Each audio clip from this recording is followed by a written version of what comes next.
throw an interception, get a 3 and out, have a great rush on punt return, force a bad punt, get the ball, score, 50 seconds left. So just complimentary football when we need it the most, and just proud of those guys. So with that, I'll take any questions. Kevin, I know prior to this game, you said that Nick was probably just treating it like any other game. And I know he said that as well. But what did it mean for him to be able to score the game-winning touchdown, score 2 touchdowns, play as well as he did coming back in this game? I don't think it meant anything other than he wants to do everything in his power to help this football team win. That Nick Chubb's he is the consummate teammate. He's the best I've been around in that regard, and he wants to help this team win. Kevin, a couple of turnovers there, but how about Jameis Winston? Doesn't play a lot of snow games. What do you think of him? Yeah, that's probably true. Yeah, I thought Jameis was good. Obviously, the play there to Jerry at the end, that's big time. Had another 4th down, I think, to Jerry before that. So we're really proud of how he played and fought. Kevin, Miles had another huge first half. So what did you see out of him, the impact that first half had? Yeah, the first half, I think what you'll see and why the impact wasn't there in the second half for both teams was the footing was really hard to rush the passer. But I thought, he knew this matchup. He knew that we needed him. We needed the big guy, and he certainly came through. How about Jerry Jeudy just coming up time and time again in this game? Yeah, Jerry was really good. He's early on. I felt like he was going to have some opportunities. Then the conditions became a bit of a challenge, and then you're there and you need him in the 4th, and he came through. Along those lines, like when you guys bring in Jerry, obviously there's a lot of excitement about the electric plays, the downfield plays, but just some of those tough catches. Like, is that maybe something that you learned about? Yeah, I thought that was that's a really good point, Daniel. Like early in that, maybe it was the 3rd drive, he caught an in cut with, I think 24 was all over him, draped all over him, and was strong through the catch, and that was that's really good to see from Jerry because we know he can wiggle open, he can run away from people, but when you can make those contested catches, you become a very difficult guy to cover for the defense. You mentioned the fans, but did the team draw energy from the snow? I don't know. I think the team draws energy from night games, and then just the way. I mean, it was. I don't know what it looked like on TV, but it was unique to just see it. I stopped looking at the pictures on the sideline just because you couldn't tell. But yeah, our guys love playing under the lights. They love playing in front of these fans. Add the snow element. It was pretty cool. Just what an impact did it have?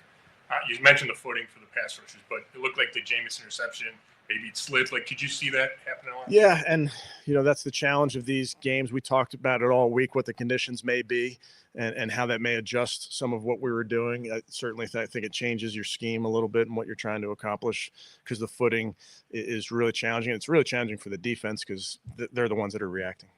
Going back to Jameis for a second, but what did you see in his decision making on his touchdown? Just being able to just kind of see that hole and get to the end zone. Yeah, I thought it was a really good play by Jameis. Sometimes you're on the headset and you're telling him, hey, throw it here, run here. And he's just, we trust him to just go make those plays. And he's a good athlete. There are a couple of times where he's moving in the pocket. He found some guys as he climbed in the pocket. So he's doing a nice job. How about it looked like he busted his helmet, leaping into the end zone. And did that add a little bit of a... I guess, yeah. I think he lost maybe the coach, the quarterback there for a second. He was having trouble hearing because I think that came dislodged. But, that's an example of the guys in this team that they will do whatever it takes to win. You mentioned the resilience, Kevin, and, you know what the record is and blah, blah, blah. So what did it show you, especially after giving up those 2 touchdowns in the 4th quarter? I mean, we talk about being a resilient football team. You can talk about it till you're blue in the face, but you have to show it. And I thought the guys showed it today. Just defensively, that in that first half, especially being able to force the Steelers into those 3-and-out situations. And what did you just see, especially did they come out with more of an edge in that first half? I think guys were doing their job. I thought those 4th down stops were huge in this football game. And those are turnovers. I know they don't go down as turnovers, but for all intents and purposes, those are turnovers. And that was huge for our team. Before the snow hit that first half, Conklin must have done a good job on Watt. He was non-existent in the first half. Did he do a good job? He did. Yeah, I think Jack's a guy that has played well for us. We trust him. He's a great player. He's a great player. He has our respect. He certainly gets our attention in these games, but Jack did a great job. Is this team that showed up today and went out and won this game the team that you really kind of thought you had all season long and knew was in there? Yeah, I mean, I think when you say all season long, Mary Kay, we're not so focused on what's coming behind us. Really, our focus is on what's in front of us. We knew tonight was important. We knew it was AFC North.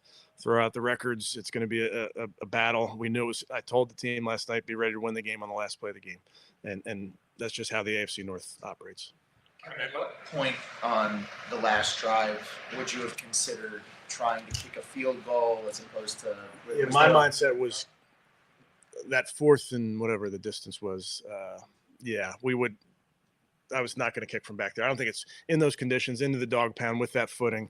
You'd have to kick a really short field goal down there. And then ultimately, obviously, Nick scored, but that's where you'd consider kicking a field goal. I just think that was very challenging footing for a kicker. Kevin, I hear you say that, you don't look back, you look through the game now, but isn't there just a great sense of relief after what you guys did tonight? Winning, Jeff, is a great sense of anything. I mean, that's the emotion you want. I don't consider it relief. I know that locker room, what that sounds like, what that feels like after a win. That's the fun in this business.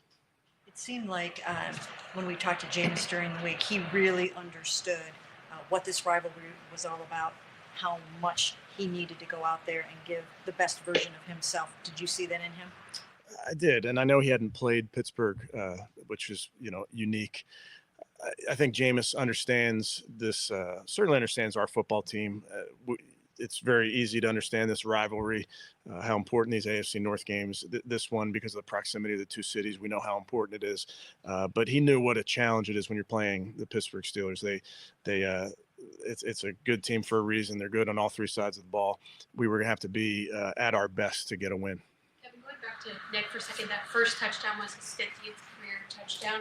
Just knowing what he's been through, obviously, in the last year, coming back and everything, just how impressive is it to see that how he's progressed since he came back? Yeah, I've run out of superlatives for Nick, honestly, and he's my favorite player on the team. You can tell everybody else has said that. I have a favorite kid too. She's not here, but Nick does the right thing all the time, and to see what he's gone through to come back and put himself where he is, just to be back playing in the first place, and then to be back out there and performing like he's performing, scoring for his football team when we need him the most.